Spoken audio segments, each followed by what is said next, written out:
Buenas noches. Quería que comenzáramos a hablar sobre un tema que nos va a llevar un poco de pensamiento y un poquito de estudio. Ese tema es la ampliación del sufragio o la incorporación de la sociedad a la política.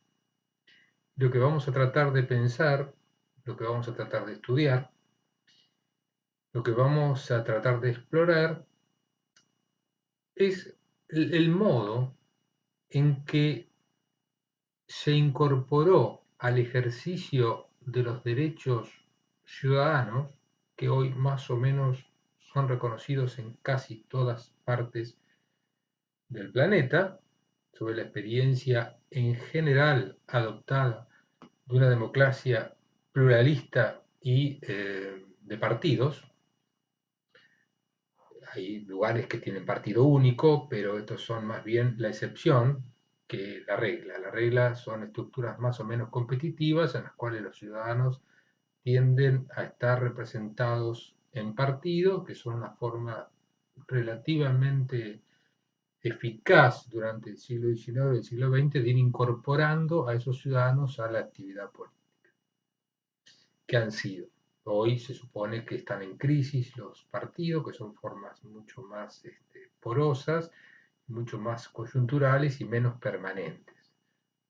De eso ustedes tienen alguna explicación en la bibliografía y por lo tanto, en primer lugar me voy a referir a la bibliografía, pero sin abandonar la pretensión de ejercer una forma de pensamiento sobre ese tema, que es la expansión del sufragio, título del programa,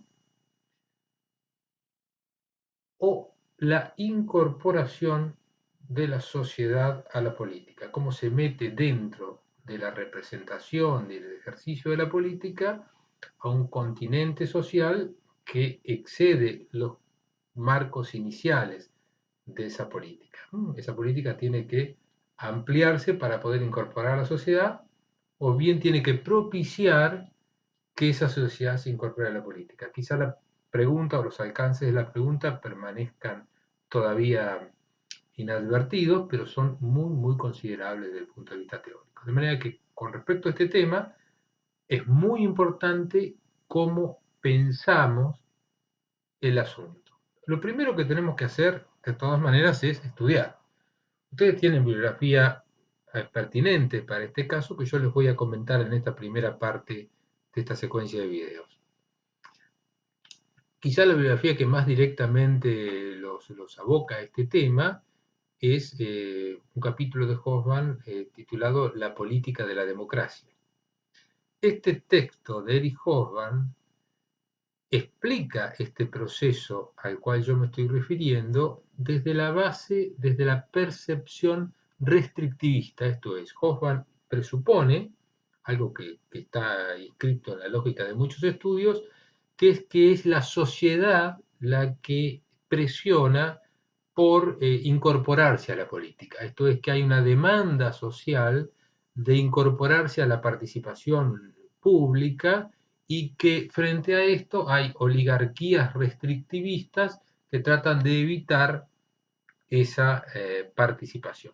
Es una generalización, digamos, bastante común, digamos, que de hecho tiene importantes asideros empíricos y el capítulo que tienen es precisamente se encarga de demostrar a partir de esos asideros empíricos y de digamos, un razonamiento en la clave que yo acabo de enunciar, cómo el mundo pasa de una noción restringida del ejercicio de los derechos políticos a una noción ampliada.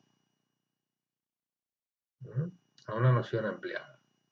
Es fascinante el tema, como se podrán imaginar, y espero que lo encuentren fascinante con la lectura de este autor que les acabo de mencionar, al cual me voy a volver a referir enseguida. Otro texto que ustedes tienen es el de Luciano di Pirovitello y Casali de Babot, Judith Casali de Babot, que es un texto más de manual sobre la evolución de los sistemas políticos en el siglo XIX.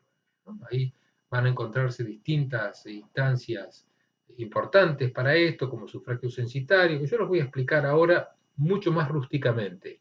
pero ustedes lo van a encontrar bien elaborado en esos textos. Cómo evolucionaron los sistemas políticos del mundo a lo largo del siglo XIX y cómo el siglo XIX termina de alguna manera con una Primera Guerra Mundial, vamos a hablar después, que termina extendiendo el escenario de la democracia liberal allende las fronteras originales.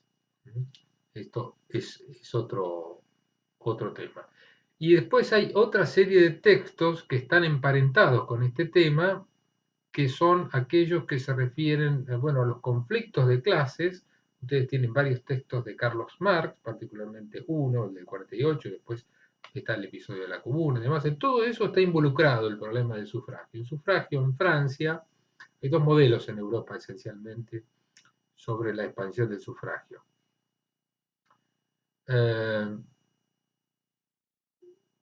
O tres. Podríamos decir que hay tres considerando a los Estados Unidos también. El primer modelo es el británico, en el cual se hace todo de a poco, es todo progresivo, es todo muy británico. Digamos, no hay grandes rupturas, no se pasa de golpe al sufragio universal, se pasa de a poco, se va incorporando de a poco la sociedad a la política, se va abriendo de a poco la compuerta, si queremos eh, asumir otra perspectiva, y tenemos el modelo francés, que más bien procede a los saltos, ¿no? Es más parecido a nosotros, digamos. Pasamos de una cosa a la otra y bueno, tenemos esa impronta, digamos. En la Revolución Francesa, de golpe se pasa de una sociedad de estamentos a un sufragio pleno y luego se restringe y luego se incorpora. Ustedes vieron el texto del 48 y a lo largo del siglo XIX vamos a volver a referirnos a esto, pero lo tienen ilustrado en la bibliografía. El tránsito es quebrado. El tránsito quebrado. El resultado final es el mismo, pero son dos formas de resolver la cuestión de una manera muy diferente. El tercer modelo es de los Estados Unidos, cual quizá en alguna referencia después, que se basa sobre todo en lo que vio Tocqueville cuando visitó Estados Unidos. Allí la democracia era posible porque no había habido antiguo régimen y la democracia era algo local, era algo que tenía que ver no con grandes agregaciones pasionales y con una lógica de eliminación propia de la Revolución Francesa, como se había inaugurado ese escenario en Europa, sino más bien una democracia de intereses locales, acotadas. Paro acá para que no sea demasiado largo y sigo con otro.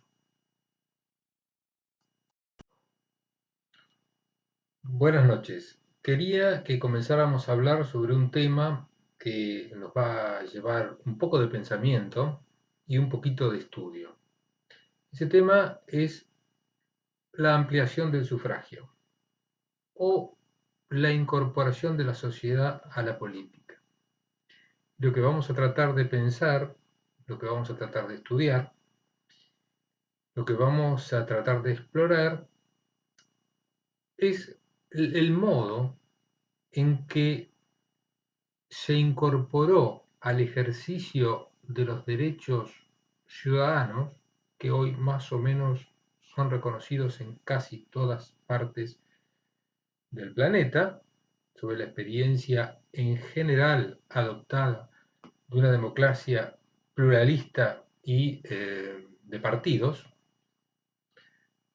Hay lugares que tienen partido único, pero estos son más bien la excepción que la regla. La regla son estructuras más o menos competitivas en las cuales los ciudadanos tienden a estar representados en partidos, que son una forma relativamente eficaz durante el siglo XIX y el siglo XX de ir incorporando a esos ciudadanos a la actividad política que han sido. Hoy se supone que están en crisis los partidos, que son formas mucho más porosas, mucho más coyunturales y menos permanentes.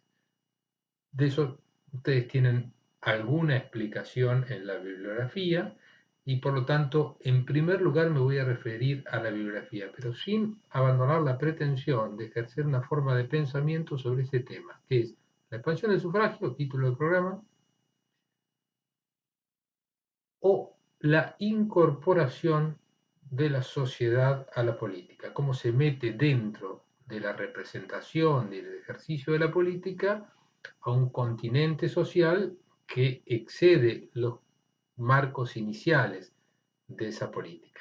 Esa política tiene que ampliarse para poder incorporar a la sociedad, o bien tiene que propiciar que esa sociedad se incorpore a la política. Quizá la pregunta o los alcances de la pregunta permanezcan todavía inadvertidos, pero son muy, muy considerables desde el punto de vista teórico. De manera que con respecto a este tema, es muy importante cómo pensamos el asunto. Lo primero que tenemos que hacer, de todas maneras, es estudiar. Ustedes tienen bibliografía pertinente para este caso que yo les voy a comentar en esta primera parte de esta secuencia de videos. Quizá la bibliografía que más directamente los aboca a este tema es un capítulo de Hobsbawm titulado La política de la democracia. Este texto de Eric Hobsbawm explica este proceso al cual yo me estoy refiriendo desde la base, desde la percepción restrictivista. Esto es, Hobsbawm presupone, algo que está inscrito en la lógica de muchos estudios, que es la sociedad la que presiona por incorporarse a la política. Esto es, que hay una demanda social de incorporarse a la participación pública, y que frente a esto hay oligarquías restrictivistas que tratan de evitar esa participación. Es una generalización, digamos, bastante común, digamos, que de hecho tiene importantes asideros empíricos, y el capítulo que tienen es precisamente se encarga de demostrar a partir de esos asideros empíricos y de digamos, un razonamiento en la clave que yo acabo de enunciar, cómo el mundo pasa de una noción restringida del ejercicio de los derechos políticos a una noción ampliada. A una noción ampliada. Es fascinante el tema, como se podrán imaginar, y espero que lo encuentren fascinante con la lectura de este autor que les acabo de mencionar, al cual me voy a volver a referir enseguida. Otro texto que ustedes tienen es el de Luciano di Pirovitello y Casali de Babot, Judith Casali de Babot, que es un texto más de manual sobre la evolución de los sistemas políticos en el siglo XIX.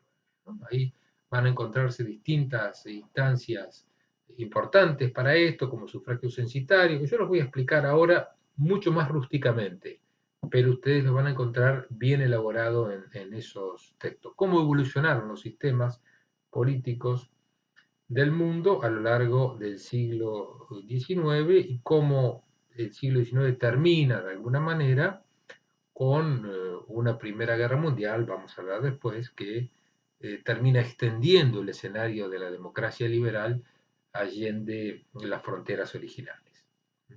Esto es otro tema. Y después hay otra serie de textos que están emparentados con este tema, que son aquellos que se refieren, bueno, a los conflictos de clases. Ustedes tienen varios textos de Carlos Marx, particularmente uno, el del 48, después está el episodio de la Comuna y demás. En todo eso está involucrado el problema del sufragio. El sufragio en Francia, hay dos modelos en Europa esencialmente sobre la expansión del sufragio.